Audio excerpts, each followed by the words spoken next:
교양은 남 얘기죠. 안 물어봐도 알려주는 남 얘기. 아날람 50회 유신 특집 방송 2부 시작하겠습니다. 자, 이제 유신의 최종 장을 우리가 얘기하면서 이 거대한 이야기의 끝으로 우리가 달려가고 있습니다. 자, 이게 아마도 그런 이미지로 생각을 하셔야 될 것 같아요. 어떤 이미지요? 우리 애초에 맨 처음 유신 특집 시작했을 때 네. 다시 한번 소환하는 켄신. 귤이 회수를 건너 탱자가 되듯이 켄신이 현해탄 넘어서 김재규가 된 이 결말의 이 뭐랄까. 왜냐면 이 사람들이 이 사람이 해석이 안 된 이유는 이게 해석이 안 돼서잖아. 이상해서 네, 그러잖아요. 네. 바로 그런 거. 이게 귤인지 수박인지 멜론인지 모르겠는 이상한 탱자. 뭐가 되는 건지 말아야 되는 건지 잘 모르겠는 탱자. 대표님이 그때 그 사람들 얘기를 해가지고 네. 다시 봤어요. 네네. 예, 다시 보고 느낀 거는 확실히 이 사람들이 이해가 안 됐다. 안 돼요. 안 되니까 거기서 백윤식 배우님이 연기한 김재규가 그냥 이해가 안 되는 사람으로 그려져요. 그렇죠. 뭔가 그러니까 이 사람이 우스꽝스럽고 임상수 감독님이 이 양반을 뭔가 조롱하고 싶은데 이게 이해가 안 되니까 조롱이 잘 안 되잖아. 그죠. 그래서 괜히 그건 좀 영화적으로 비겁한 장면이거든요. 괜히 그냥 바지 내리고 화장실에 앉아있는 장면이랄지 그런 신체적인 거. 희화화하는 장면. 그런 걸로 희화하는 건 사실 누구나 위대한 사람도 은간은 합니다. 이거는 좀 어거지스러운 조롱의 방식이 좀 들어간 부분이 있다는 거지. 김진님 논설 그걸 읽으시고 난 다음에. 그럼 그때 그 사람들 이후에 나온 논술입니다. 아, 그래요? 혹시 감독님도 그런 생각을 하시고. 예. 그 논설은 네. 할 말이 많죠. 이제 술자리에서. 네. 그 논설의 주인공은 솔직히 말하면 김재규가 아니라 김진이에요. 그럼요. 자기 마음속에 욕망이 투영된 거기 때문에. 네. 자, 김진 논설위원님 사랑합니다. 저희는 광고 듣고 오겠습니다. 저한테서 뭐 달라진 거 느껴지지 않나? 뭐요? 아니 그 내 머리에서 반짝반짝이 아니라 빽빽. 흑채가 맞다 이거. 흑채는 아닙니다. 그럼 뭐 한방? 사람의 머리카락은 동물의 털이라는 거지. 그래서 동물 세포로 모근을 복원한다는 거지. 어떻게 돼? 가능합니다. 티스템 연구소의 동물줄기세포 배양액은 거짓말을 하지 않습니다. 나 이거 되는 거 보고 진짜 충격받았다니까. 지금 티스템 두피 클렌저와 두피 에센스를 검색해보세요. 과학이 당신의 모발에게 주는 선물, 티스템입니다. 자, 김재규는 졸업을 했어요? 그러면 소위로 임관을 해야죠. 대전에 있는 이사단에 소위로 임관을 하게 됩니다. 소위로 임관해서 이제 병사들 쥐하면서 뭐 잘 살고 잘 승진하면 되죠. 그러다가 사건이 터집니다. 일도 많아. 이때가 이제 나라가. 자, 군경 체육대회를 하게 됩니다. 군경 체육대회라는 거는 군인과 경찰이 축구하고 그런 거죠? 이거 지금도 해요, 이런 거? 해요. 지금도 뭐 예를 들어 지구대로 치면은 네. 만약에 여기가 지금 우리가 녹음한 데가 마포잖아요. 네. 마포 소방서, 마포 경찰서, 그런 식으로? 마포 이런 식으로 해서 그 기왕 운동회도 하고 그래요. 자, 그러다가 패싸움이 났어요. 심판이 똑바로 못했나 봐. 순간 요즘의 평화로운 분위기 생각하다 갑자기 그 소방서 아저씨들과 우리 지금 요즘 분위기를 얘기했잖아. 경찰 아저씨와 소방서 아저씨들이 이어달리기 하다가 패싸움 한다는 생각하니까 좀 근데 이것도 뭔가 너무 그림 듯해. 요새는 패싸움 해봐야 그 경찰 중에 유도 배운 사람들은 엎어치기 할 것이고 소방관분들도 피지컬이 좋은데. 뭐 그럴 거 아니야. 근데 당신은 물대포 쏘는 거 아니야? 요즘으로 치면 당신은 분위기가 어떤 그 나라가 초창기잖아요. 네. 나라가 지금 세워진 지 1년 2년밖에 안 됐어. 그러면 어떻게 해요? 그 어떤 규율이 없단 말이야.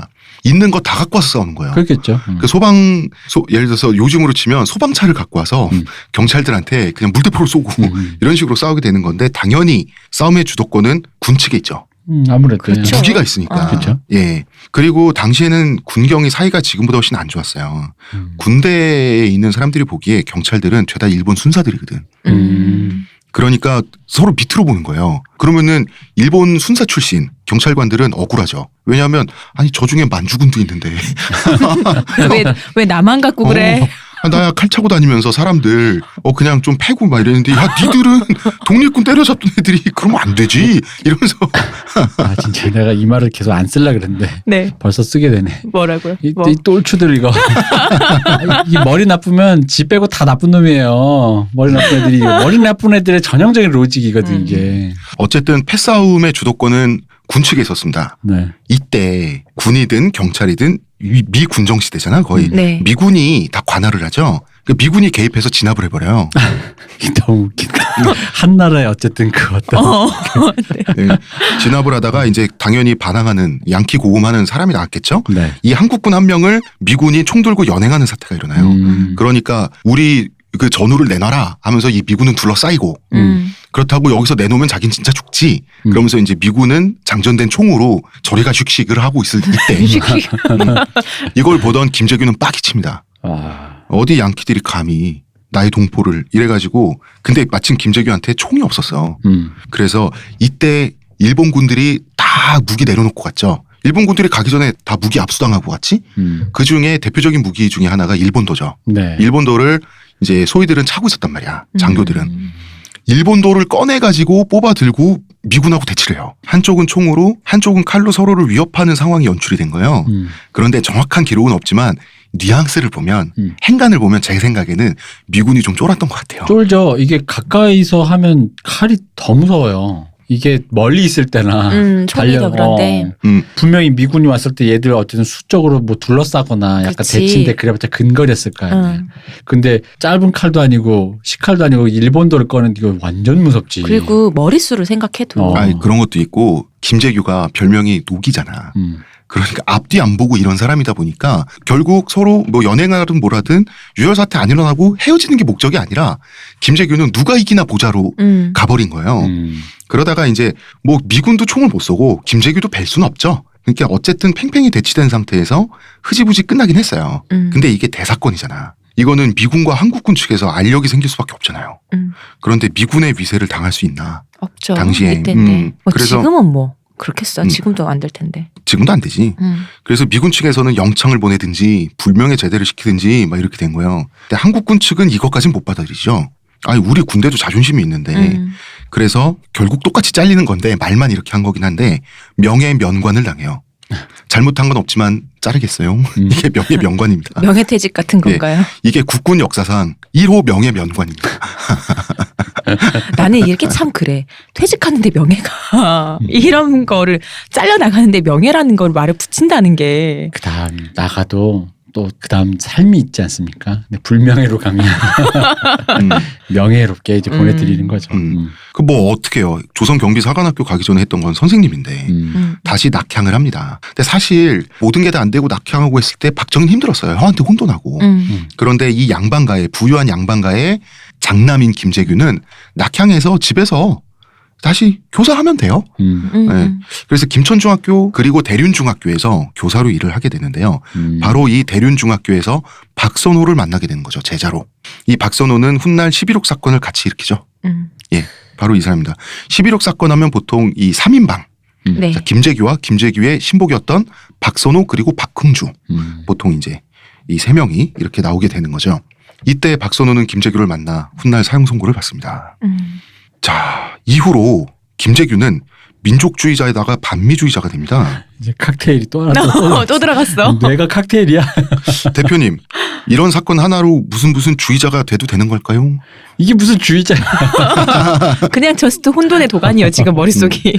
그러니까 그 미군이 그런 거고 그때 일이 그런 거잖아. 그치.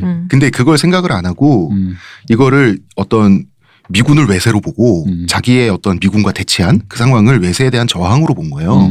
김재규는. 그리고 미국 내 나라 아니잖아요. 근데 봐봐. 나는 반미주의자야. 나는 민족주의자라고 하는 거는 정치적 이념인 거고 그 근간에 어느 정도로는 짜맞춰져 있는 사상이 근간에 있어야 되잖아요. 사상이 되려면은 그게 왜 그런지에 대한 맥락과 그 사람이 잘못했는지 잘잘못을 따지는 게 아니라 그 맥락 속에서 이제 이게 왜 사회적으로 구조적으로 그리고 앞으로 신념적으로 뭔가 어떤 그런 여러 가지를 고려해야지. 이거 무슨 길 가다 노상방뇨 보고 바로 페미니스트 되는 소리잖아요. 그리고 이제 자기가 싸웠으니까. 근데 어떻게 보면 좀 안 됐기도 했어요. 그 당시에 예를 들어서 그 미군 영창에 한국군이 끌려가서 무단으로 뭐 두들겨 맞고 갇혀 있고 그럴 수는 없는 거잖아요. 네. 근데 이 사건은 군인으로서는 용감한 행동이었어요. 분명히 좀 안 됐잖아. 그러다가 이제 다시 군인이 되긴 합니다. 다름 아닌 박정희 덕분에. 자, 여수 순천 반란 사건. 박정희 특집에서 얘기했죠. 이때 박정희가 지도급으로 참여했잖아. 네. 자, 군 생활을 김재규가 할 당시에 이 사람의 연대장이 김종석 중령이었어요. 지난 유신 특집 박정희 라이징 편에서 일본군 출신 사회주의자에 대한 이야기를 했었죠. 네. 김종석이 전형적인 이 사람이었습니다. 이 사람은 일본 육사 출신의 엘리트예요. 오키나와까지 가서 일본 제국을 위해서 싸웠던 사람이거든요. 네. 그런데 남로 당원이었어요. 이것도 이상해. 이상한 애들만 나와. 이상해. 지금 뭐 진짜 머릿속에 희한한 사람 진짜 많이 나와. 이게 지금 이제 뭐 전쟁 끝나고 네. 이제 다 이제 좀 나라가 되니까 뭔가 이게 그 뭐 조선 시대 사고 방식과 유신의 사고 방식, 일제 시대 막 이게 뒤섞여 가지고 제 생각에 이 뒤에도 그렇고 오늘 대본을 보니까 네. 오늘 희한한 사람 진짜 많이 나와. 이게 진짜 칵테일만 나와. 칵테일. 색을 알 수가 없네. 그런데 우리는 사회주의자인데 어떻게 일본 제국 군인이 되고 이거 완전 바른 진보냐 보수 극우냐 아니면 정이냐 불이냐 친일이냐 민족이냐 이렇게만 생각하잖아요. 네. 당시에 다양한 결이 있었다는 거예요. 아, 실제로 일본 만주군 출신의 조선인들 이 사람들 중에 사회주의자가 많았다고. 실제로 이 중에는 두 가지가 경우가 있습니다. 하나는 너무 가난해서 자기가 머리는 있고 못 있는데 이 계급을 자기 빈농이라고 하는 계급을 탈출해보고자 군인의 길을 걸었던 사람들 있죠. 네. 이 사람들은 자기 계급적 배경이 프롤레타리아야. 그런데 김종석 같은 사람은 부유한 집안 출신이에요. 이 사람은 언제 사회주의자가 됐냐? 일본에 유학 갔다가 사회주의자가 돼요. 일본 빨간물에 역시. 아니 배워야 빨갱이가 되니까. 온상지죠. 그때는. 엘리트 빨갱이였죠. 김종석은 김재규를 보니까 사람이 괜찮거든. 내 사람 만들고 싶잖아 그러면. 다혈질인데다가 완전 군인이잖아. 그러니까 사회주의 쪽으로 회유를 해요. 이때 김재규가 사실은 거절합니다. 이 사람 자긴 아버지는 조선 선비고 막 이런 사람인데 웬 사회주의? 게다가 생각해봐. 김재규는 계급적 배경이 지주예요. 이백석군집 아들인데. 아무 관심이 없다고 사회주의에.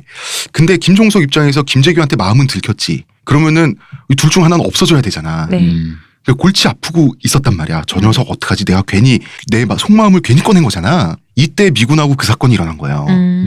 그래서 김재규를 명예명관시키는데 일선에 나선 사람이 김종석이에요. 이 불편 사람을 치워야 되니까. 그러다가 박정희가 지도급으로 참여한 여순 반란 사건이 일어나게 되는 거고요. 네. 여순 반란 사건이 진압되죠. 그리고 박정희 체포되죠. 그리고 남로당 조직원들 다 불고 박정희 혼자 살아남잖아. 네. 이때 박정희가 분 목록 중에 김종석도 들어가 있었던 거야. 이렇게 인생 알 수 없네 진짜. 그래서 공산주의자로 잡혀가게 되는 거예요. 김종석이. 네. 근데 김종석은 개인적으로는 되게 스마트한 신사였대요. 영어도 잘하고. 그래서 감옥에서도 웃음을 잃지 않았다 그러고요. 미군들하고 영어로 농담을 주고받으면서 관계도 좋았대. 그리고 처형될 때 인민군 그 적기가라는 노래 있죠. 네. 이걸 부르면서 당당히 형장에 들어와서 죽었다고 하는데 이 적기가가 오 테넨바움 원래 독일의 비유인데 일본의 1920년대 사회주의자가 가사를 번안해서 붙인 거를 다시 한국어로 개사한 네, 이거예요. 이 오 테넨바움의 수많은 버전이 있습니다. 이게 옛날에 맨체스터 유나이티드 그거기도 했고요. 예, 인민군 적기가 버전이 가장 개사가 잘 됐습니다. 오케스트라와 합창단으로 이걸 하면은 되게 멋있습니다. 이걸 이제 부르면서 당당히 죽었어요. 미군정 측에서도 김종석 굉장히 세련된 인물이었다. 적이지만 이렇게 이 사람을 기억합니다. 땡땡주의자라고 할 만한 사람이네요. 이 사람은 주의자예요. 예, 이 사람 민족주의자 아니에요. 그래서 자기 일본군 출신 부끄러워하지도 않았어. 이 사람은 그냥 뭐라 그래야 되지? 그냥 정치적인 사회주의야, 진짜. 근데 확실히 난 아까 우리 일부에서 쭉 듣고 네. 여기까지 한번 그 예상을 해보자면 김재규가 사회주의가 사실 이상만 들었을 때 들으면 되게 좀 배운 사람은 달콤하거든요. 왠지 멋있거든요. 근데 이 사람이 왜 사회주의를 거부했을까 싶은 거는 아까도 말했지만 이 사람이 그러니까 이렇게 표현할 수 있게 봉건적이야. 아까 우리 일부에서 얘기했잖아요. 이 사람이 뭔가 주군과 나와의 관계라는 어떤 그런 관념을 네. 생각하는 되게 봉건적이라는 거지. 관념이. 그러다 보니까 사회주의라는 거는 안 맞죠, 자기랑은. 안 맞죠, 자기랑. 그렇지. 주군을 위해서든 뭐 나라를 위해서든 이 한 몸 바쳐서 죽는다. 요런 이미지인데 사회주의는 다 같이 잘 살아야 되는 거잖아. 그치. 요거는 좀 뭐랄까 아싸라지 않달까? 아싸라지 않은 데다가 게다가 이런 말로 사실 좀 잘 치환해주면 되는데. 그러니까 조국의 인민을 위해 몸을 그치. 바치라는 거지. 인민이 네가 떠받들어야 될 사람이야. 근데 롤모델 재설정을 못 해준 거지. 김종석은 워낙 엘리트라서 분명히 현학적으로 됐을 거라고. 그죠? 게다가 인민은 이 정도 사고방식이 됐을 땐 합치시키기 좀 쉽지 않아요. 인민을 위해 죽는다와 인민에게 떠받들여주고 싶다라는 것 사이에 그 간극을 어딘가 있는 그거. 그 합치하지가 않는 거지. 자기가 인민을 위해 평생을 바쳤으니 인민이 나를 추종해주겠지라는 게 사실 요즘 기준으로 생각 충분히 할 수 있는데 아마 이때는 아마 그렇게 생각 안 되지 않았을까? 거기까지는 못 갔다. 그냥 모래알 같은 인민 중에 하나가 된다. 그지. 라는 거는 맞지. 김재규에게 매력이 없었을 수 있죠. 없죠. 자, 그러고 나니까 말이죠. 이때는 이 사람이 이제 적기가를 부르면서 김종석이 당당히 죽었을 때는 김재규는 대륜중학교에서 애들 체육 가르치고 있었어요. 그러다 보니까 김재규는 어떤 사람이 되냐. 엉뚱하게도 이 사람 원래 미군하고 싸우다 잘린 사람인데 네. 이때쯤 되면 빨갱이 상관에 저항했던 자유민주주의자가 되는 거예요. 인생 뭘까? 자 이제 섹스 온 더 비치에서 네. 그러니까 1년 샤워. 1년 4개월 만에 다시 육군 3사단으로 소위로 복직되는 거예요. 네. 재밌죠? 진짜. 근데 3사단이라면 3사단 나오신 분들 이거 백골 부대잖아요. 네. 그 유명한 자, 이 백골 부대에서 대대장까지 승진을 하고요. 대대장으로서 6.25 전쟁을 맡게 되는 거죠. 김재규는 야전 지휘관으로서 굉장히 유능했습니다. 부하들에게 굉장히 존경받았고요. 그야말로 치열하게 싸웠습니다. 자, 국군이 인민군에게 한반도를 거의 내줬었죠, 처음에. 이때 백골 부대가 포항을 사수했어요. 포항이 넘어갔으면 끝나요. 이때 물론 이제 김재규도 함께 자기 부대원들과 함께 싸웠는데 그 다음에 그 후에 인천 상륙 작전이 성공하고요. 유엔군하고 같이 북상을 하지. 여기서 함경도까지 반격해서 올라가는 선봉을 또 합니다. 선봉 대대장이 돼요. 그러다가 중공군이 인해 전술로 또 밀고 늘어오지. 이때 김재규가 지휘하는 대대가 고립됩니다. 여기서 김재규는 끝까지 항복하지 않고 부하들을 독려해가면서 끝까지 저항하다가 미군의 헬리콥터에 의해서 가까스로 구조되게 되는 거죠. 이때 잠도 자지 않고 먹지도 않고 밤낮으로 인해 전술에 저항했다 그래요. 그리고 여기서 중요한 거는 부하들과 똑같이 먹었습니다. 그래서 영양실조와 탈진으로 시력과 청력을 상실한 상태였어요. 헬기에 구조될 때. 그래서 상사, 요즘으로 치면 이제 주임원사나 행보관님이죠. 이 사람이 이 젊은 지휘관을 들쳐업고 한의원을 찾아가요. 대충 있는데. 근데 마침 좋은 한의사를 만나가지고 치료를 받고 가까스로 이제 살아나게 되는 거죠. 모약을 먹고. 이 정도는 전쟁 히어로잖아요, 완전히. 네. 그렇죠. 사실 그래서 군인으로서는 대단하고 만약에 이분이 그냥 평생 군인을 했으면 어땠을까라는 생각도 들어요. 군인으로서는 사실 네. 이런 결이 나쁜 결이 아니잖아요. 그죠. 그럼요. 그리고 이제 이 사람이 뭐 전쟁도 끝나고 그러죠. 3사단 부사단장으로 승진을 하게 됐을 때 당시 군 비리가 어마어마하잖아. 이때 군 비리라고 하는 것은 이때 장성쯤 되면요. 그 집 몇 채씩 짓고 막 그랬다고. 그 밑에 부하들, 장병들 먹을 거 입을 거 다 착복하고 그잖아. 부하들 막 맘대로 자기 집 짓는데 데려다가 공사시키고 막 이러면은 부정축제하기가 얼마나 좋았어요. 그죠. 이때 3사단장, 자기 바로 상관이죠. 이 사람이 김재규의 기준에서는 군인답지 못한 행동을 했다는 거죠. 부정부패, 비리. 김재규는 이거 못 참는 거예요. 이러면 아니다 싶으면 따지는 사람인데 부사단장이 사단장을 어떻게 이깁니까? 절이 싫으면 중이 떠나야 될 거 아니야. 김재규는 전격 전역을 하려고 합니다. 이런 군인 따위 필요 없어. 김재규가 잘못했네요. 그랬나요? 왜냐하면 지금도 육군에 네. 육군의 비리라는 거는 그 비리가 아니잖아. 전통이잖아. 대한민국 군인의 전통이잖아. 고유 전통 문화. 유구한 전통인데. 문화유산이잖아. 문화유산. 국군의 정체성이죠. 그럼 국군의 정치. 그럼 대한민국 군대를 다녀온 대한민국 남자들은 다 알잖아. 그렇지. 다 아는 건데 뭐 이게 그러니까 전통에 반하는 거. 이게 마치 그 뭐야 그 아버지 저는 결혼을 안 할 겁니다. 뭐 이런 식으로 뭐 네가 7대 독자인데 이 안동의 이 종치를 이어야지. 그런 거 없습니다. 필요 없어. 거의 이런 분위기지 뭐. 근데 이런 것도 있어요. 사단장이 될 때까지 기다린 다음에 그 다음에 사단 내부를 개혁하는 방법도 있죠. 하지만 그걸 못 참아요. 이런 사람은. 뭐 저기 호랑이 입에 들어가야 호랑이. 아니 그럴 수도 있지. 그렇지. 근데 이 소식을 육군대학 총장 이종찬이란 장군이 네. 김재규란 군인이 참군인이 있다더라 이 소식을 듣게 되는 거예요. 이종찬은 누구냐? 그 이름도 무시무시합니다. 친일파 출신의 참군인이에요. 여기 오늘 진짜 이상한 사람 많이 나와. 이게 뭐야? 이 사람은 존경받는 친일파입니다. 이게 뭐야 이게? 친일 인명사전에 당당히 등재되어 있는 분이고요. 스스로도 자기 친일 행각을 부끄러워하고 인정했던 분이에요. 근데 이것은 따지고 보면 내가 언제 독립군이었냐고 역정을 냈던 박정희의 태도와도 일맥상통하는 부분이 있어요. 네. 난 그랬다라는 거예요. 이 사람은 이제 진성 친일파 집안 출신이에요. 네. 할아버지가 한일 합방에 힘쓴 분이에요. 이거 레알이네. 레알. 레알이에요. 일본 육군 사관학교 출신이고요. 성골이시네 아주. 그러니까. 일본 군대에서도 엘리트였어요. 그리고 웃겨. 우리 창씨 개명한 사람들 흉보죠. 네. 창씨 개명하면 사람들 막 흉보잖아. 이 사람 창씨 개명 안 했습니다. 진짜 엘리트, 진짜 권력과 금수저랄까요? 이런 사람들은 창씨 개명을 하면서까지 사회생활에 도움이 되려고 아득바득할 필요가 없어요. 그죠? 그렇네. 진짜 코어에 있으면. 그럼요. 이 사람이 일본군 내에서도 얼마나 참군인이었냐면 태평양 전쟁 때 이제 6인인가 그래요. 피지 그쪽에 남태평양에 상관이 예쁜 원주민 여성을 잡아다가 변사또처럼 수청을 들게 하려고 할 때 우리는 황군입니다. 황군은 천황폐의 신민이란 뜻인데 천황폐하께서 이런 명령을 내렸을 리 없습니다. 오. 그렇게 항명을 하죠. 맞는 말이잖아. 그래서 그래 알았어 하고 이제 수청을 받지 못하고 대신 이제 죽으라고 최전방으로 보내죠. 이종찬을. 여기서도 병사들을 다 살려서 데려옵니다. 오, 대단하신 분이네. 진짜 이분이. 대단하다. 일본군 참 병사, 군인 많네. 예, 일본군 병사들 사이에서도 깊은 존경을 받았는데 심지어 천황폐하의 은덕에 감사하는 시를 썼는데 시도 잘 썼어요. 네. 사세가라고 하는 시를 썼는데 요즘으로 치면 등단이죠. 신문에도 났어요. 그리고 광복이 됐어요. 광복이 된 거예요. 광복군들조차 저놈은 사람이 됐다고 영입하려고 그랬어 바로. 그런데 죄를 씻는다고 3년 동안 낭인 생활했어요.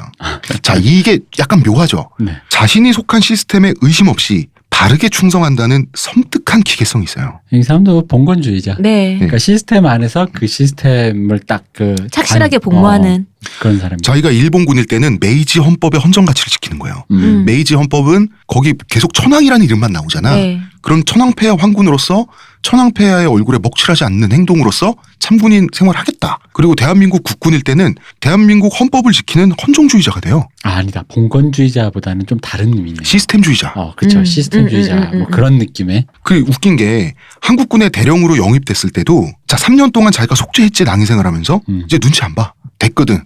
나는 내가 털었고 당당하게 이 시스템에 다시 들어온 거예요. 그럼 이 시스템 안에서는 강직하고 청렴해. 그 부하들에게 존경받죠. 어찌 보면 이 사람이 가장 맑고 투명한 난 유신 지사 같아. 자기가 속한 시스템을 위해서 강직하고 청렴하게 죽을 수 있다. 근데 어떤 한편으로는 섬뜩한 기계성이 있지 않냐는 거지. 이런 사람이 존경스럽죠. 근데 내 편 아니면 제일 무섭잖아. 그렇기도 남의 하고, 편이면 진짜 무섭거든 이런 사람. 음. 뭐 어떻게 회유도 안 되고 뭐 돈도 안 돼, 뭐도 안 돼. 그러면은 사실 되게 무서운 사람이거든요. 내 편일 때만 좋거든요. 근데 이런 것도 있는 거죠. 섬뜩한 기계성이란 거는 나는 어떤 의미로 했냐면 이 메이지 헌법이 따를 만한 가치가 있는 것인가? 그 안에 철학적 기전은 뭔가에 대한 고민이 전혀 없고 내가 속한 시스템이 헌법이야. 내가 속한 시스템을 지배하는 일본 천황이라는 군주야. 그러면 무조건 따르는 거예요. 근데 내가 이미 광복이 되고 대한민국 사람이 됐어. 대한민국 헌법이 있잖아요. 그럼 나는 이 헌법을 위해서 또 죽을 수도 있다는 거야. 이거는 무슨 그러니까 어떻게 보면 또 진짜 참군인이에요. 군인은 또 이래야 되잖아. 맞아요. 어떻게 굉장히 묘한 어떤 그런 결을 갖고 있는 사람인데 그죠. 이게 왜냐면은 사실 앞에 말만 들으면 그냥 평범한 공무원의 어떤 마음이잖아요. 뭐 그냥 뭐 하라는 대로 했다. 나라의 녹을 받으니. 근데 그 나라가 그때는 일제였고 지금은 대한민국이고 뭐 그런 거고. 근데 이제 그 다음 문제가 항상 그 사람은 거기서 흔히 말하는 자기의 그 어떤 부끄러움이라든가 네. 그런 걸 가리기 위해서 뭔가를 시도를 하잖아요. 근데 이 사람은 거기서 이제 그 시도를 안 하는 그 지점이 이상한 거죠. 시도 안 하지. 나는 일본에 충성한 거 맞고 그러니까. 그래, 나 민족 배신했다. 이게 그러니까 비슷한 나라의 결이면 그럴 수도 있겠다 하는데 이거 뭐 서로 원수였고 막 이런데도 불구하고 이게 되니까 진짜 신기한 거지. 그렇지. 그러니까 맑고 투명한 유신 지사 같다는 거야. 정말 그러니까. 이 사람이야말로. 유리알 같은 사람. 그 사람도 역시 칵테일 같아. 그래서 이때 이종찬은 육군대학 총장을 하고 있었고요. 김재규를 콜합니다. 김재규를 불러가지고 이종찬이 이런 말을 해요. 만일 그대가 모모 개인을 위한 군인이라면 군복을 벗되 대한민국의 군인으로 자처한다면 개심하고 나의 예하로 오라. 김재규는 바로 달려가죠. 김재규는 어떤 모실만한 가치가 있으면 이 사람은 바로 입력하는 사람이잖아요. 그러니까 진짜 참군인을 만난 거예요. 드디어 김재규는. 그래서 육군대학 부총장이 됩니다. 군의 정치적 중립이라고 하는 것이 이종찬의 신념이에요. 헌정주의자니까. 그 일본인, 미국인에 저항했던 사람이죠. 김재규는 친일파 이종찬을 또 끔찍하게 존경합니다. 그러니까 자기 신념에 목숨을 거는 모습 그 자체 있죠. 그 결이 존경스러운 거예요. 지금 여기 사상이나 이념 이런 거 하나도 없어요. 지금까지. 그죠. 없어. 이 사람들 모두가 박정희 포함이에요. 모양새만 있어. 모양새. 네. 그러나 그 모양새에도 급은 있어요. 분명히. 이종찬의 모양새의 급은 굉장히 높았어요. 그죠. 이종찬이 역사의 이름을 남긴 굉장히 명예롭게 남깁니다. 자, 4.19 혁명이 발발했을 때 말이죠. 이때 경찰이 발포했죠. 네. 학생이 142명이 죽었어요. 이때 이승만 정권이 계엄령을 선포하고 말이죠. 계엄사령관, 부사령관까지 다 임명된 상태였는데 군대 내에서 이종찬 장군의 인망이 너무 높으니까 이종찬 장군의 동의 없이는 계엄군이 출동을 못해요. 이때 이종찬 장군이 버팁니다. 뭐라고 버티냐. 절대로 학생들에게 발포해서는 안 된다. 그러면 대한민국이 망한다. 그래서 대한민국 군대는 결국 국민에게 발포하지 않는다는 선례를 남깁니다. 네. 예, 광주 민주화 운동 전까지. 네. 또 전두환 또 나오네. 네. 전두환이 깨기 전까지 다 이상한 사람들이야. 난 사실 그런 의미에서 보면 네. 전두환 전 대통령의 그 시스템, 왜냐면 그 결이라든가 네. 그게 되게 재밌다고 보는 느낌이에요. 뭐냐면은 이분들은 나름 어떤 다른 의미의 근본이 있어요. 이 사람들 배우고 자란 어떤 네.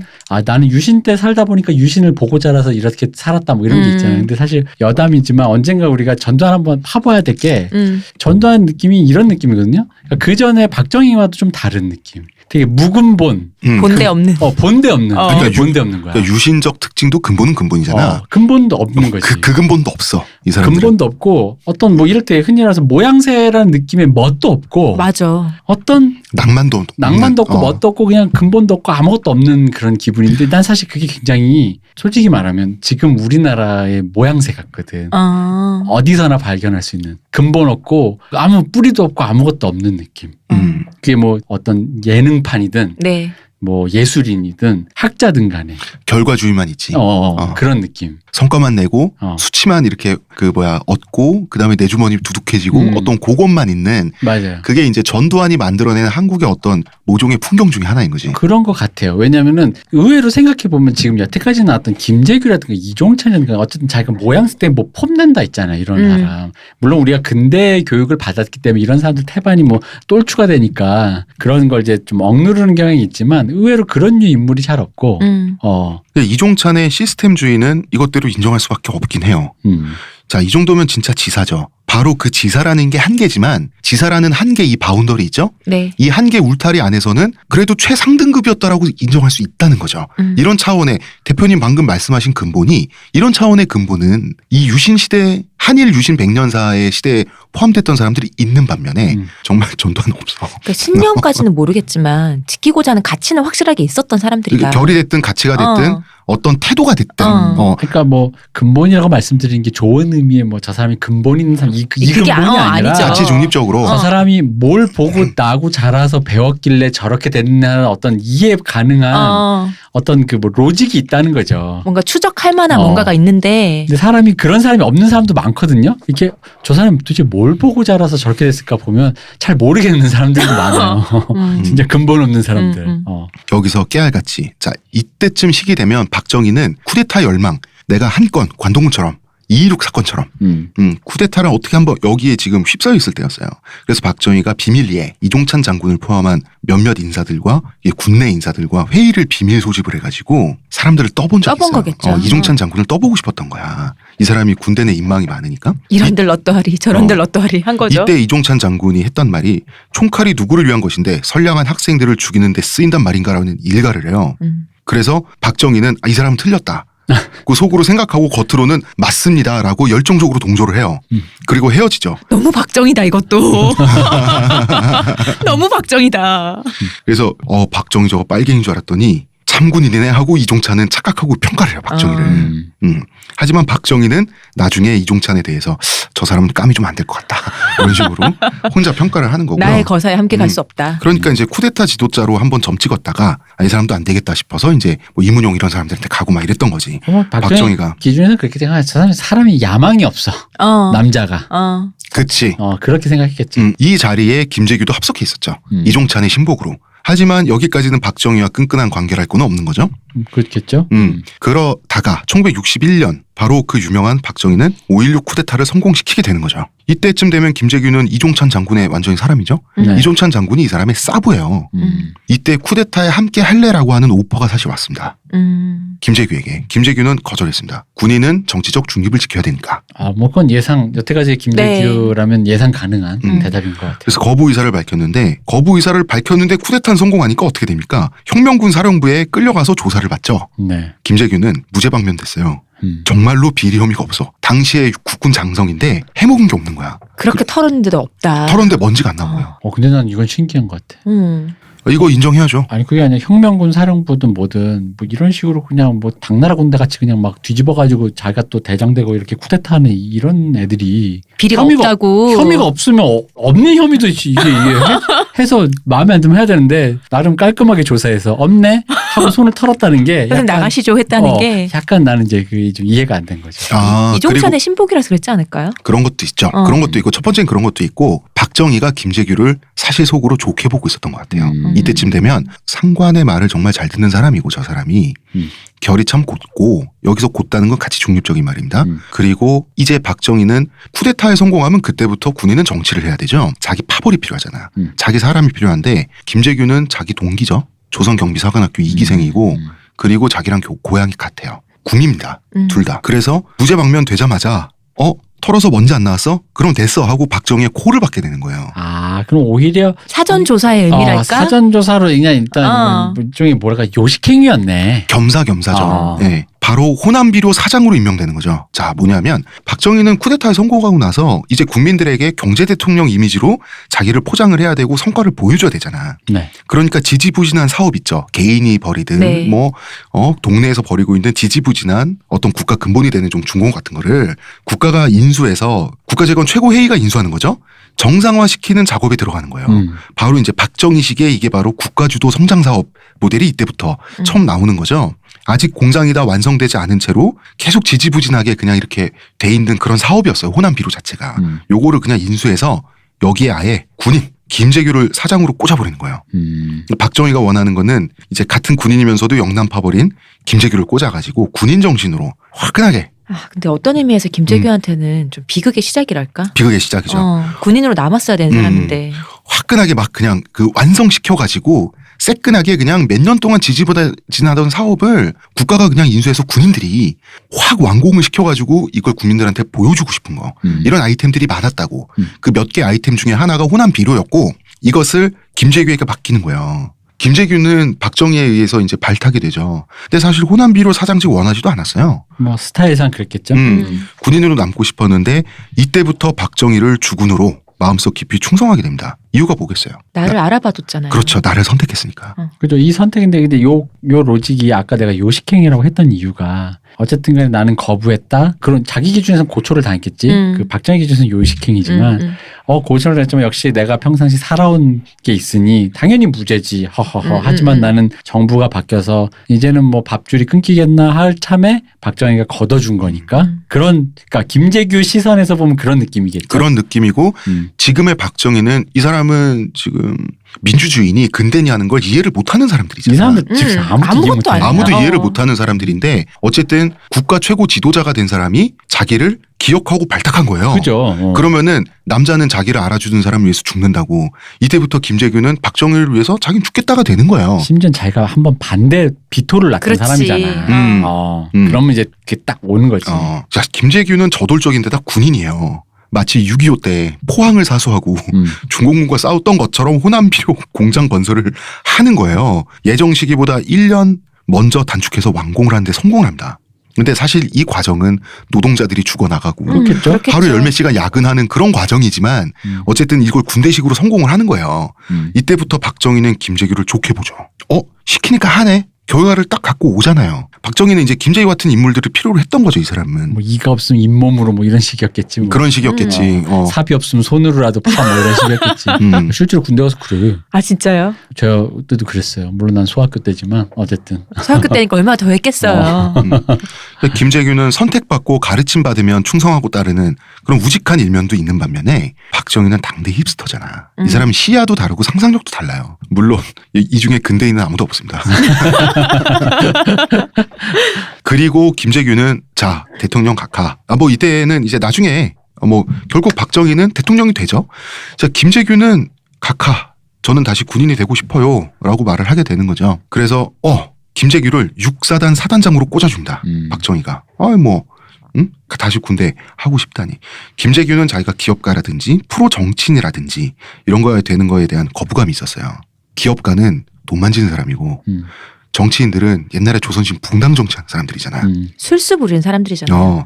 자기는 군인. 군인 정신, 앞만 바라보고 요렇게 스스로의 정체성을 규정했던 사람이라는 거지. 김재규는. 근데 이 6사단이라는 것은 굉장히 좋은 자리였어요.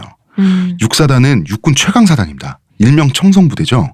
6.25 때 가장 많은 인민군을 사살한 부대고요. 단일 작전으로 역사상 무패입니다. 오. 이 사단이 필승사단이에요. 그 필승하고 하는 그 뭐지? 군대에서 인사할 때 있잖아요. 그거 이렇게 6.25 때 그때 따라서 그 구호가 다르다면서요. 다르죠. 뭐 단결, 뭐 필승 이렇게 하는 게 이런 식으로 무패한 곳만 필승이라고 할 수 있다고 옛날에 이런 류의 얘기 그런 게 있어요. 예, 예, 들은 적 있는 것 같아요. 자, 김재규에 대한 박정희의 태도는 이젠 완전 내 사람. 김재규도 이제 박정희는 자기 은인인 거야. 너는 내 남자. 자기 주군인 거지. 아이 박정희식 용어로 합시다. 임자.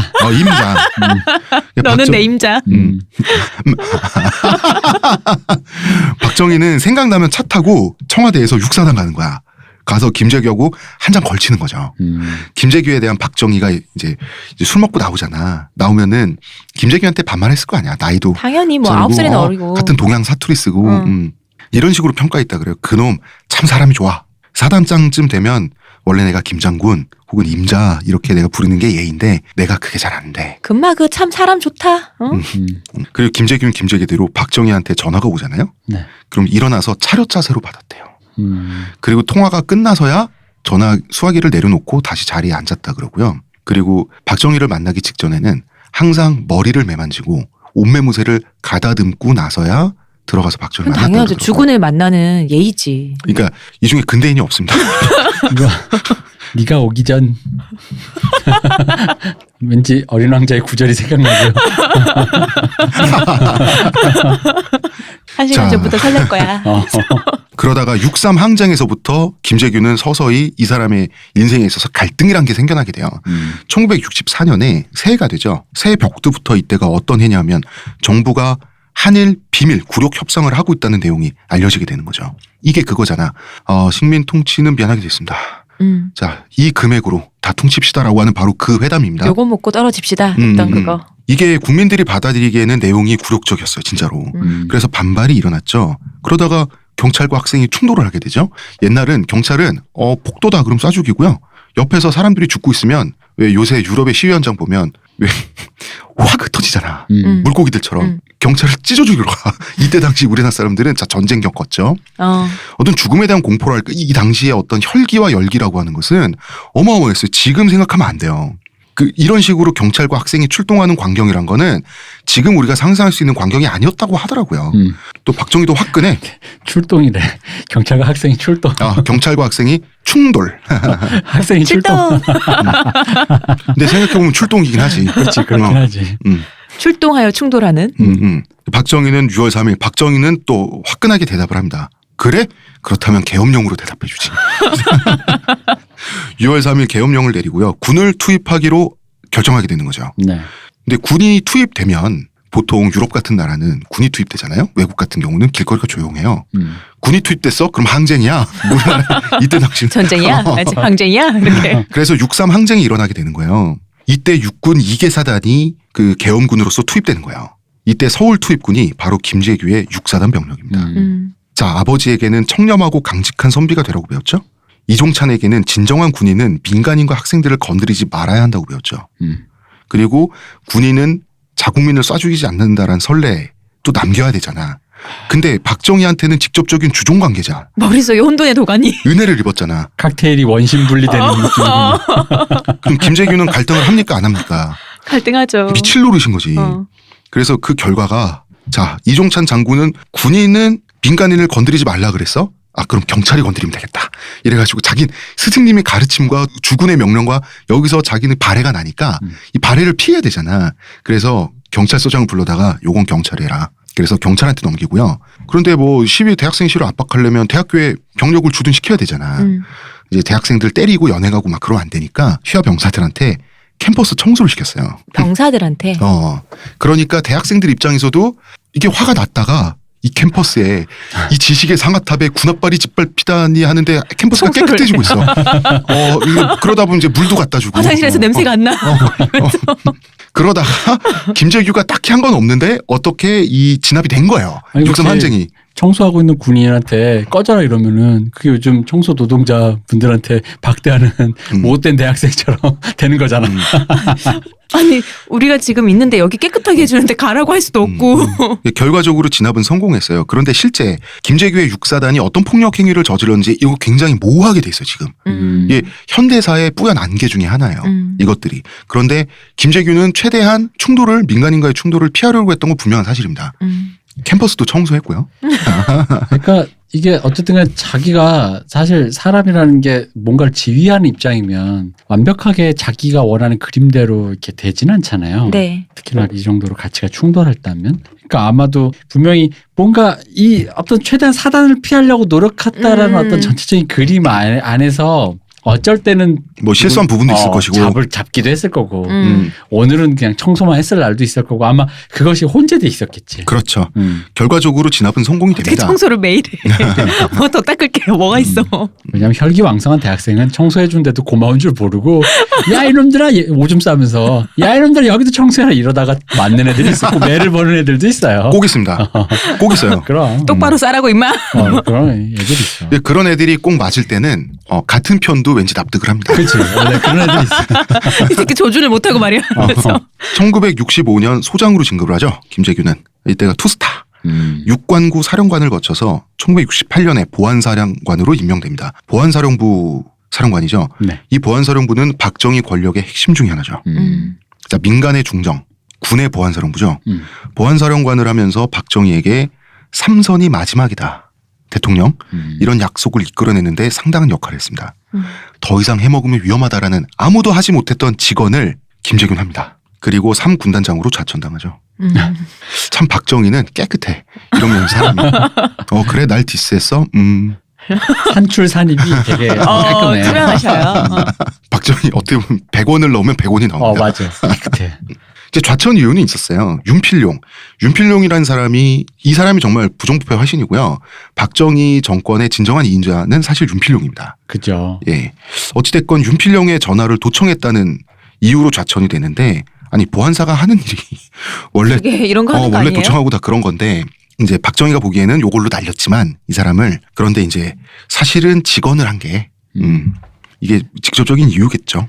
근데 이제 윤필룡이 어쨌든 간에 이 당시엔 위세가 대단해가지고 뭐 윤필룡을 건드려서 굳이 또 뭐 이런 식인데 사실 이게 그것도 있어요. 이때 박정희의 이제 기본적인 정치 시스템이 자기 밑에 있는 애들을 서로 상호 견제 시켜가지고 자기의 위치를 좀 더 위상을 높이는 네. 약간 이런 방식을 하다 보니까 자기들끼리 과잉 충성하고 자기들끼리 알아서 움직이고 적의 동향이 어떻고 뭐 이런 짓 하다가 이제 그래가지고 뭐 김종필이 뭐 무슨 뭐 대통령 다음은 나다 뭐 이딴 소리 뭐 술 먹고도 했을 소린데도 그런 거 하나 또 어디서 또 누가 찔러주면 저놈 이런 식이었는데 이게 이제 그 김재규가 어쨌든 간에 떠나고 나서 근데 솔직히 말하면 김재규야말로 여기까지만 보면 주군과 나의 관계다 보니까 모르겠어요. 그분의 신념을 모르겠으나 여기까지만 봤을 때는 이 사람이 대통령을 해먹을 거에 대한 그런 상상력을 가진 사람으로 보이진 않는데 네. 어쨌든 이 김재규라는 사람을 좀 멀리 보낸 뒤로 윤필룡이 이제 남아서 여기서부터 드디어 이제 11.6을 향한 운명의 수레바퀴가 거의 빠르게 굴러가는 거죠. 시속 한 500km로 굴러가기 시작하는 거죠. 굴러가게 되는 거죠. 브레이키가 없어지는. 자, 저희는 잠시 광고 듣고 오겠습니다. 하루의 건강을 위해 자 아로니아 농축액을 물에 섞어 마시는 것도 귀찮다고. 그런 당신을 위한 평산네이처의 새로운 야심작 하루니아. 하루에 한 포 알약으로 섭취하는 아로니아 농축액입니다. 이제 건강과 함께 간편함도 챙기세요. 국내 최대 함량, 최다 판매를 자랑하는 평산네이처가 만들었습니다. 전 편한 게 제일 좋아요. 하루니아. 김재규라는 사람의 결을 우리가 만약에 이해를 하면요. 이 사람이 보여주는 영웅적 면모를 이해할 수 있어요. 자, 이 사람의 방식은 죽음을 불사한다죠. 박정희에게 직언을 한 것도 그게 옳기 때문이기도 하지만 이 일이 사실은 위험하기 때문이에요. 그렇지 않아요? 이런 거 보면은 계속 죽고 싶었나 이런 생각도 들고. 그런데 김재규는 자 좋은 아버지와 이종찬이라고 하는 참군인 이런 비교적 좋은 사람들을 스승으로 두면서 선비는 청렴 결백 강직해야 된다. 군인은 헌정가치에 목숨을 걸어야 된다. 이런 가치가 어쨌든 이 사람 머릿속에 들어가는 있잖아. 그죠. 그 결과값이 축력돼 나온 게 이 사람이 우리가 보이는 영웅적으로 보이는 이 사람의 모습이에요. 그런데 이게 사유를 통한 신념이나 철학적 가치라기보다는 내가 봤을 때는 종교적 계율에 더 가깝지 않을까요? 아무래도 그렇죠. 왜냐하면 이분은 내가 봤을 때 그러니까 어떤 의심을 하는 모습이 없잖아요. 네. 물론 자기 나름대로는 뭐 내적 모순이라는 게 있었겠지만 사실은 이 가치들이 조금 충돌되는 순간 아까 솔직히 말한 그 6.3 항쟁 때라도 사유적으로 좀 뭔가 한 발짝 이렇게 좀 자기 내면을 돌아볼 기회가 있었을 법도 한데 그냥 이제 그건 그거대로. 그러니까 사실 이런 식으로 모순되는 가치를 받아들이는 건 종교적이죠, 사실은. 철학적이라기보다는. 자, 이 김재규의 군생활. 김재규는 군생활 내내 한마디로 말하자면 존경받았어요. 그야말로 부하들에게 엄청난 존경을 받았는데 당시 장성들은 진짜 맘만 먹으면 뭐든지 할 수 있었다고. 그리고 김재규는 최고 권력자에 가까이 있는 사람이죠. 그런데도 깨끗은 했습니다. 정확히 말하자면 당시 장성 중에서는 제일 깨끗했습니다. 일단 자 아버지가 학교 설립해서 존경받았죠. 네. 자기도 이때쯤 되니까 학교를 설립해가지고 말하자면 학교 설립자가 되는 거예요. 이게 바로 현재 서울시 이촌동에 있는 중경고등학교입니다. 김재규가 세운 학교예요. 뭐 이전을 하긴 했지만 중간에. 그런데 이거 설립을 하면서 학교 용지로 원래 나와 있는 땅인데 용지 일부를 남겨놔요. 이때 내연녀가 있었어요. 장정희라는 분과 내연 관계였거든요. 이분은 유명한 기생 출신이에요. 요정을 소유하고 막 운영하고 그랬던 분이에요. 이 장정희와 두 집 살림할 집을 학교 용지 일부에다 지어요. 청렴한 두 집 살림 장군. 예. 내가 봤을 때 이상해. 이 사람들 다 이상해. 아까 그 일본 육사 출신 사회주의자, 친일파 출신 참군인, 반미 반일 유신지사 미친 것 같아. 사람들이. 이거 거의 이런 느낌이야. 반미 힙합 래퍼 뭐 이런 느낌이야. 인종주의자 래퍼, 흑인 극혐 래퍼 뭐 이런 느낌이야. 미친 것 같아. 사람들. 근데 두 집 살림할 집을 지어야 되는데 집 질 돈이 없어요. 왜냐하면 청렴하거든. 해결책이 있어요. 휘하 공병부대를 동원해서 지었어요. 어디가 구린 듯 하면서도 바르며 바른 듯 하면서도 구려. 이상해. 이상해. 손 안 대고 코푼 셈인데 막 이런 차원 아닐까요? 남자가 큰일 하려면 두 집 살림 할 수도 있는 거고. 이때는 축첩하는 거 그렇게 생각 안 했으니까. 내가 애들한테 잘해주는데 그 사병 애들도 휴일에 나와서 몸 좀 풀고 땀 좀 흘리는 거고 이런 차원의 청렴 결백. 그러니까 근대적 차원이 아니에요. 근데 나는 이건 인정해줄 수 있어. 왜냐면 이거 아직도 있잖아요. 사장님이 일요일 날 등산 가자 뭐 이런 거. 그 사실 이런 거지 뭐. 당시 군인들의 어떤 봉건적 한계 속에선 청렴했다. 그렇죠. 그러나 이 사람 자 다시 말하지만 이 중에 근대인이 없습니다. 지금. 미친 것 같아. 다시 말씀드리지만. 이게 불과 얼마 전에 이랬다는 게 진짜 믿기질 않아요. 쫄추 천국이야 지금. 박정희는 군대 내에서 인망이 두터운 고급 지휘관들 있죠. 네. 경계했어요. 박정희는 어떤 사람이 너무 커지는 걸 싫어했어요. 자기도 군 출신으로 이렇게 됐는데. 김재규의 인망과 네임밸류가 점점 올라가니까 두렵죠. 그래서 김재규는 대장을 못 달고 중장 전역을 하는 거예요. 3스타로. 자, 월남전의 영웅이 최명신이죠. 월남전 한국군 지휘관. 최명신 장군도 중장 전역했어요. 말이 안 되죠. 당연히 대장 전역해야 되는데 이제 그건 그거고. 박정희는 이제 호남비료 건설해가지고 김재규가 뚝딱 그럴듯하게 만들었잖아. 3군단장 시절에 김재규에게 자 3군단장은 좌천해서 간 거예요. 네. 좌천해서 보내놓고 그래도 일은 해야지. 기회를 한 번 더 줄게. 너의 어떤 그 역량력이나 군내 인망이 내가 두려운 거지. 사실 나는 너를 잘 쓰고 싶거든. 그렇지. 사람 없는데 잘 써야 되지. 그래서 이 박정희의 트레이드 마크가 도로 건설이잖아요. 이 중에 한계령 도로 건설 지휘를 맡겨요. 이 한계령은 말이죠. 지금도 승용차 타고 한계령 꼭에 넘어가면 후달립니다. 이걸 짓는 거예요. 3군단장이 지휘관입니다. 건설회사 사장님이 아니에요. 군단장이 지휘를 하는 거예요. 사실 호남비료 공장 완공하는 거 보고 반해가지고 박정희는요. 야 너 그쪽 공부해라. 이래가지고 김재규 한양대학교 토목공학과로 보내요. 그래서 한양대학교 토목공학과에서 학사랑 석사까지 따게 돼요. 김재규가. 근데 한계령 건설이 과연 석사까지 필요한가 이 과정에. 이거는 군사 작전이었습니다. 김재규는 도로 건설을 전투로 간주하고 총력전으로 달려들었어요. 그럼 어떻게 됩니까? 병사들이 절벽에서 떨어지고 낙석에 깔려 죽어나가고 그러면 안전장치를 구비한다던가 공소속도를 늦추던가 해야 될 거 아니야. 그런데 이 문제를 반대로 생각하는 거예요. 문제를 느끼는 게 아니라 죽은 병사들은 영웅이 되는 거예요. 국가산업 건설의 영웅이 되는 거지. 그래서 위령비를 세우는 거죠. 이렇게 밀어붙인 결과 참 여러 의미로 기가 막히죠.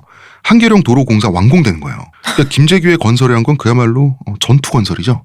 이거 뭐 이 전투 건설 흔히 말하는 어떻게든 돼. 밀어붙여. 밀어붙이면 도로 건설을 군대에 시켰다는 자체가 지금 너무 뜨악해요. 이게 박정희식의 방식이죠. 근데 군대 시켰어. 우리나라가 그동안 비만 오면은 그냥 천지분간도 안 되고 그냥 맨날 산사태 일어나고 맨날 그 눈 오면 집신 못 짓고 넘어가고. 이런 데였는데 군인들이 개미떼처럼 달라붙어서 그중에 몇 명 떨어져 죽어가면서 한 번 1년 2년 있으니까 이제는 차가 다니고 서울에 물건이 동네 들어오고 동네에 불이 켜지고 사이다잖아. 여기 그럼 그렇죠. 3군단장 여기 들어간 사람 이병 때 도로 건설 투입돼서 도로 다 끝나니까 제대하고 지금 당시에 이런 상황이잖아. 당시에 그런 식으로 제대하는 사람들 되게 많았어요. 나 군대 갔는데 도로만 닦다 오고 뭐 이런 상황이잖아요. 지금도 그래요. 군대 가서 삽질하다 오지 누가 뭐. 아니, 그렇기는 한데. 다 진짜 그렇다. 지금의 군대도 막상 가면은 군인이 아니라 관사, 테니스장 치우고 아니 짓고. 그거는 아는데 이게 뭐랄까 이런 그러니까 이런 지금, 식으로 동원되진 않잖아요. 지금 하는 그냥 이런 건 식으로 이제 동원돼. 아 진짜요? 이런 식으로 동원되는데 이때는 그 정도가 정말 극심했던 거죠. 극심하지만 양태는 별로 변하지 않았어요. 그냥 자기가 동원할 수 있는 공짜 인력이라고 생각하는 무레배 같은 생각은 똑같아. 근데 이거는 국가를 위해 희생해라. 전투적으로 완공해라. 이거 약간 너무 심한 거지. 그런데 이걸 바라보는 국민들 입장에선 시원하죠. 도로가 뚝딱 생겨 우리도 막 이제 중진국 될 것 같은 거야. 이런 식이라면. 근데 이게 사실 사이다잖아 이게. 그죠. 이게 사실 지금도 남아 있잖아요. 과정이 어찌됐든 결과가 쨍하고 나온이라는 거. 그럼 그 사이 과정 속에 갈아 마셔버린 뭔가에 대해서는 사람들이 애써. 별 관심도 다 없고. 묻어버리는 거지. 쇼생크 탈출해서 죄수들이 이렇게 도로 닦던 뭐 이런 느낌 막 나고. 쇼생크 탈출해서 우리나라 군대 갔다 온 남자를 다 알 수 있습니다. 쇼생크 탈출해서 죄수들이 일하는 거 있죠. 네. 굉장히 슬렁슬렁 일하는 거. 그지.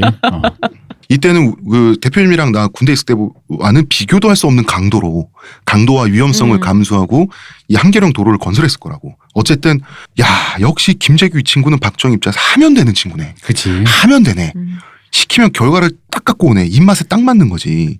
자, 박정희는 김재규를 좋아하면서도 경계했죠. 그래서 3군단장으로 자천시키고 중장으로 전역을 시켜버리는 거예요. 하지만 경계선상에서 제외된 후에는 미워하거나 경계할 필요가 없잖아.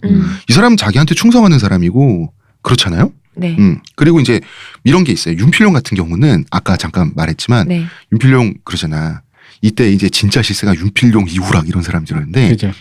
윤필용이 술자리 사석에서 이후락한테 이제 대통령은 노쇠했고 이러다가 슬슬 이제 뭐 다음 대통령 나와야 되는데 형님이 한번 하셔야겠지 않습니까? 요 말 한마디 했다가 이게 이제 다 날라갑니다. 이게 박정희 귀에 들어가서 다 날라갑니다. 근데 요게 별거 아닌 것 같잖아요. 그냥 술 먹고 그냥 내 심기를 건드리는 소리 한 놈 자른 것 같잖아요. 네. 바로 이게 바로 운명의 수레바퀴라니까요. 특히 더 웃긴 건 이 얘기를 둘이 술 먹으면서 했잖아. 네. 근데 이거 어떤 건설사 사장이 알고 있었어요. 근데 이제 진짜로 그런 얘기 했는지 뭐라고 했는지 빨리 불어 이랬는데 얘기를 안 하니까 요때 당시 경호실장 박종규 피스톨 박이라고 불렸어요. 피스톨박. 개똘추. 왜 어디서 여러분들도 많이 보신 사람일 거예요. 뭐 그런 사람이야. 그러니까 왜 형 옆에서 형이라고 안 부르면 야 이러면서 왜 지가 나서서 왜 막 하는 사람들 있잖아. 그 형은 가만히 있는데. 형은 가만히 있는데. 실제로 박정희 동창이 동네에 내려왔는데 정희야 이랬다가 박정희 정말 가만히 있었는데 나중에 그 돌아가셨을 때 대통령 그 집에 돌아갔을 때 박정희 혼자 남아가지고 다시 불러서 두들겨 패고 이렇게 개똘추인데 그 사장한테 총을 머리다 들이대놓고 말하라 그래가지고 들은 거야. 아니 그 윤필룡이가 그랬대요라고. 그래서 굳이 그걸 들어서 윤필룡을 자르고. 그래서 권력에서 미친놈이야.